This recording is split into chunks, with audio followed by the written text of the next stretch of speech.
Hi everyone, it's December 11th, 2022. It's approximately 1:42 p.m. Pacific time, 4:42 p.m. Eastern time. This week is going to be another one of those special JPOW FOMC week where things get pretty crazy. So right now what you can see on the screen here is the S&P futures.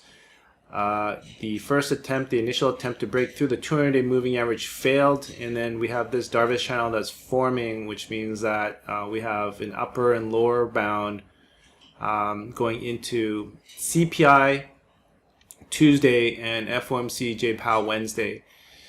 Moreover, there's a TTM squeeze, so whenever you see these red dots form, it implies that there's the Bollinger Bands technically are contracting within the Keltner channels, and when price and volume starts to build up and generate that directional move with momentum, there's going to be expansion. So if you look at the daily chart here, you can see that the S&P futures has been trading within a range, tried to break out on the first attempt.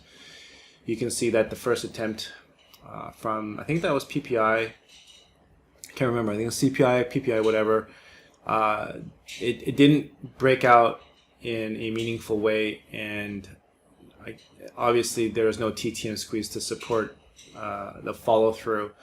The next move here, there will be follow through, and the question is the follow through going to be to the downside, or is it going to be to the upside where it's going to consolidate again and then break out?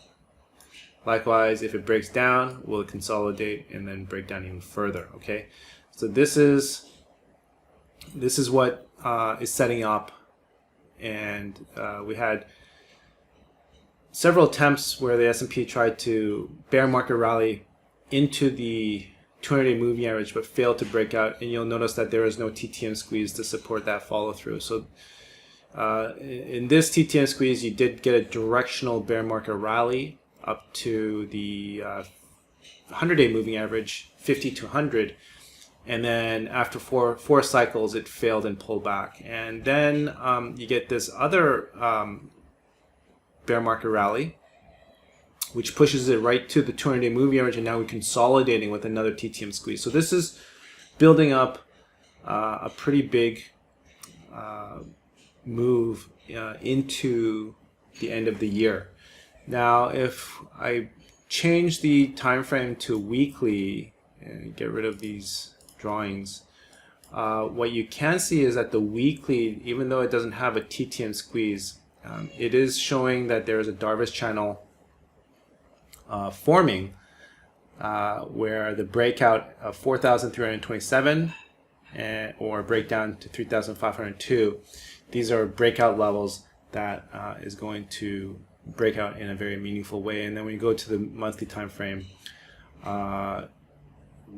we had this crazy bull market after post-COVID, and then you had this bear market that's pulled back to the 100-month moving average, 50-month moving average, with the candles of the algorithm still showing a bullish bias at the top as it was pulling back, retracing. And now those monthly candles are neutral, meaning that it could transition from a dark green, which is neutral state, to either a red candle, which doesn't happen very often, it's happened a couple times, or it's going to transition from green to cyan color, which is long. And if that happens, then I think we're going to get to retest that top of that monthly Darvish channel here with the double top, consolidate around here to break out to new highs. If the market, if JPOW does something different, then you get a breakdown all the way down to the next major moving average, which would be the 100-month moving average down to 2,912, which they're both possible scenarios. I don't know exactly which way this market is going.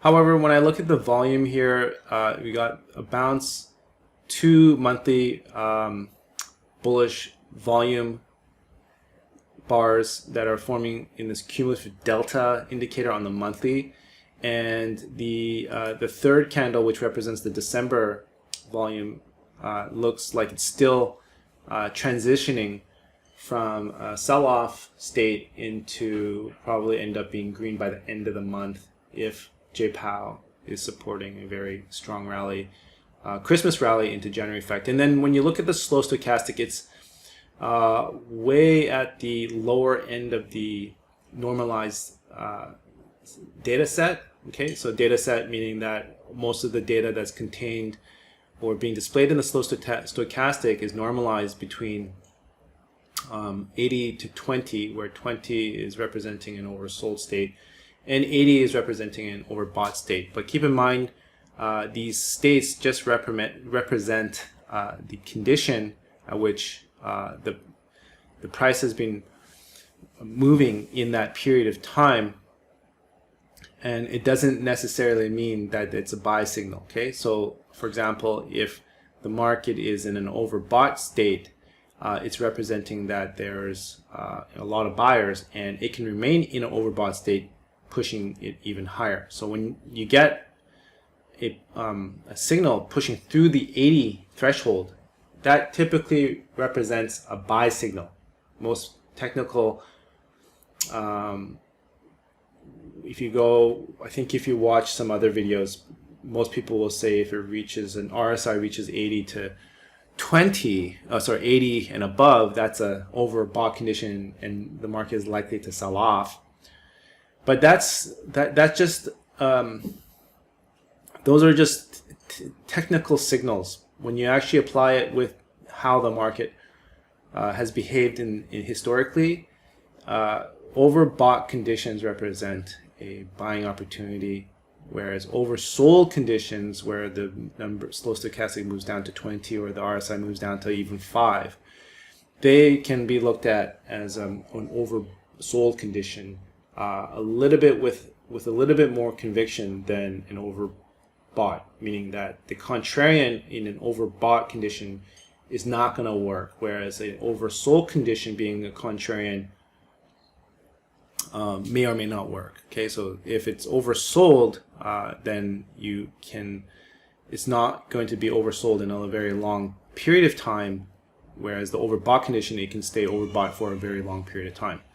Now, this week we have 2 important timestamps. CPI 830, that's 1 hour before the market opens, okay, on Tuesday. So Monday will probably be a lot of volatility in the first hour, and then just completely dead into the close. And then Tuesday, before the market opens, there's going to be a lot of volatility, right? So getting into a position and knowing which way the market's going to move, you would have to position yourself literally 30 minutes before the market closes on Monday, okay, assuming you know which way the market's going to go on Tuesday. If you don't know, then Wednesday we have a pretty big mover with Jay Powell. So this is probably going to be one of the biggest moves ever. I don't think there's any moment where Jay Powell speaks and the market does not move like 3 or 4 or 5%. So far, it's been doing that. I'm looking to do a strangle or straddle here, buying puts and calls at exactly at 11:29 to 11:30 a.m. Pacific time, or 1 minute before 2:30. Because those SPX contracts, if I get into those SPX contracts prior to the move, literally 1 minute before the move, or 1 minute after the move with limit orders, okay, then those SPX contracts can move from $1 to like $50 in literally 30 minutes to 2.5 hours, like 1.5 hours, because that's just how long the market will be open for, right? So that's the plan for this week. I mean, Monday is not really, you don't have anything really exciting. You got Tuesday with some volatility that comes in at the before the market opens, and then Wednesday is going to be the big mover. Okay. My current position is just 2 contracts in Tesla.